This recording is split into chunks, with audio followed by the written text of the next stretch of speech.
রাতের ঘোর অন্ধকার, ঝিঝি পোকার শব্দে ভরে উঠেছে চক্রবন জঙ্গল। আকাশের মাঝখান থেকে ঝরছে চাঁদের আলো, কিন্তু সেটা গাছের ছায়া ভাঙে না। পুরনো গাছগুলো মনে হয় যেন কিছু রাক্ষসের এক পায়ে দাঁড়িয়ে পুরো জঙ্গলটা পাহারা দিচ্ছে। এই জঙ্গলের ভেতরে তাঁবু মেলে বসে পড়েছে চারজন। সুজন, নতুন একটি ছেলে যে এই দলে যোগ দিয়েছে। রতন কাকা, দলের নেতা। বাদল, রতনের পুরনো খাস লোক। আর গোবিন্দ, একটা চুপচাপ বেশ গম্ভীর ধরনের ছেলে। গাছ কাটা শুরু হয়েছে। রাতের মধ্যে একটা একটা করে গাছের ডাল পড়ছে নিচে। দেখো রে সুজন, এই গাছগুলো যখন বাজারে উঠবে তখন দেখিস একটাই গাছ দিয়ে তোর নতুন ঘর হয়ে যাবে। কিন্তু কাকা, এই জঙ্গলটায় খুব আজব লাগছে, যেন কেউ এখানে ওখানে আছে, চোখ রেখে দেখছে। কিছু একটা আছে এখানে মনে হয়। নতুন ছেলেদের ভয় খুব বেশি। তুই গাছ কাটা শেখ তো আগে, তারপর প্রেম করবি গাছের সাথে। গোবিন্দ কিচ্ছু বলে না। তার চোখ একদম উজ্জ্বল হয়ে উঠেছে, যেন কিছু বুঝতে পারছে, কিছু অশুভ। একটা বড় গাছ কাটা চলছিল। সুজন হঠাৎ উপরে তাকায়। তারপর একটা আওয়াজ করে কিছু নিচে পড়ল।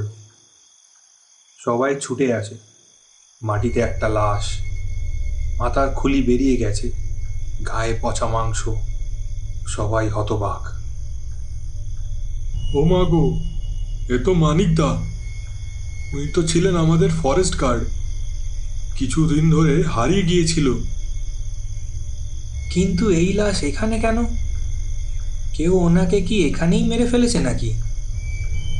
আমি শুনেছিলাম একটা কালো ছায়ার কথা, বলে কিছু একটা এই গাছগুলোকে রক্ষা করে।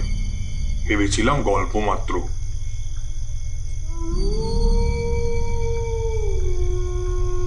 হঠাৎ গোবিন্দ ওপরে দেখে, গাছের ওপর থেকে একটা ছায়া ওর দিকে তাকাচ্ছে। শোন সবাই, আজকে একটু কি করতে হবে সেটা নিয়ে আলোচনা করে নি। তাহলে তাঁবুতে চল, ওইখানে বসে না হলে সব ফয়সলা নেব। কিন্তু এই লাশের কি করব আমরা? লাশকে এখানেই থাকতে দে।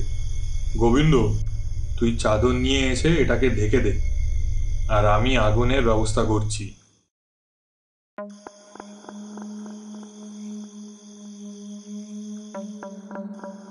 তাঁবুর ভেতরে ওরা চারজন এই ব্যাপারে কথা বলা শুরু করে। পরিস্থিতি ঠিক লাগছে না গো কাকা, কি করবে এই সময়?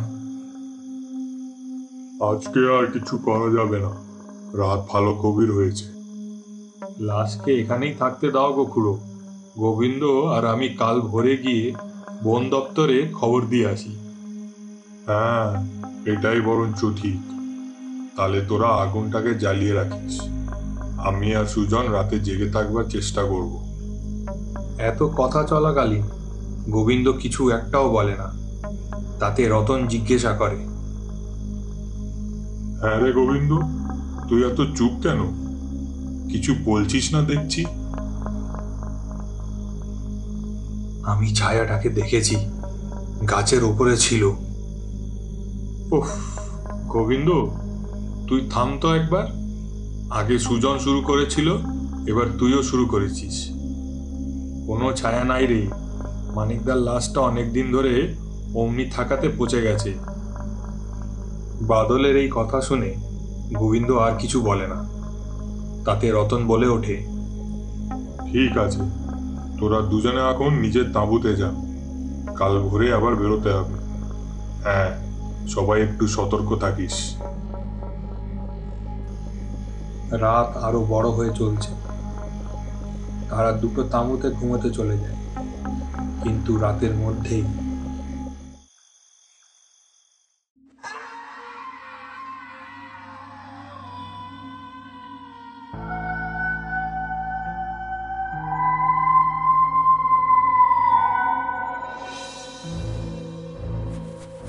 রতন আর সুজন ছুটে যায়, দেখে লাশটা নাই।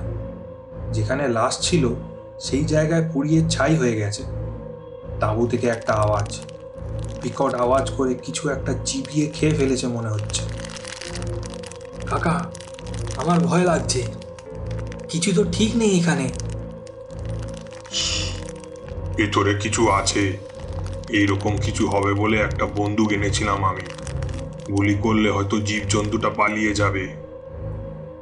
রতন গুলি চালায়। তাঁবু থেকে বেরিয়ে আসে একটা বীভৎস ছায়া, মাথায় মানিকদার কাটা মাথা, মুখে রক্ত। কাকা, কি এটা? গুলি কাজ করে না। পিশাচ ফিরে চলে যায় তাঁবুতে। সুজন দেখে সেই পিশাচ আবার ফিরে এসেছে, এবার গোবিন্দর মাথা হাতে নিয়ে। হে হে ভগবান, রক্ষা করো। শুনেছিলাম যে এই জঙ্গলের ছায়া নাকি আগুনকে খুব ভয় পায়। কিন্তু কাকা, এটা কি অমনিভাবে মরবে? আর কোনো উপায় নাই, আগুন দিয়ে এই পিশাচকে নষ্ট করতে হবে। রতন দেখে পিশাচের পাশে কেরোসিনের ড্রাম। যেখানে পিশাচ দাঁড়িয়ে সেখানেই গুলি করে। ড্রাম থেকে কেরোসিন ছড়িয়ে পড়ে, বড় আগুন লাগে। পিশাচ আগুনে পুড়ে যায়। ভীষণ অমানবীয় আত্মনাদে পুরো জঙ্গলটা ভরে যায়। কিছুক্ষণ বাদে সুজনের জ্ঞান ফেরে। সে দেখে ওই জায়গায় শুধু পড়ে আছে গাছের ছাই, রক্তরাঙা মাটি। সুজন চোখ ফিরিয়ে দেখে রতন কাকা পাশে নাই, শুধু একটা পিস্তল ধরা কাটা হাত পড়ে আছে। সে এখন একলাই হতবাক হয়ে দাঁড়িয়ে আছে। এই সব কিছু গ্রামের কেউ কখনো জানতে পারবে না, কারণ জঙ্গল তার গোপন রহস্য কখনো প্রকাশে আনতে দেয় না।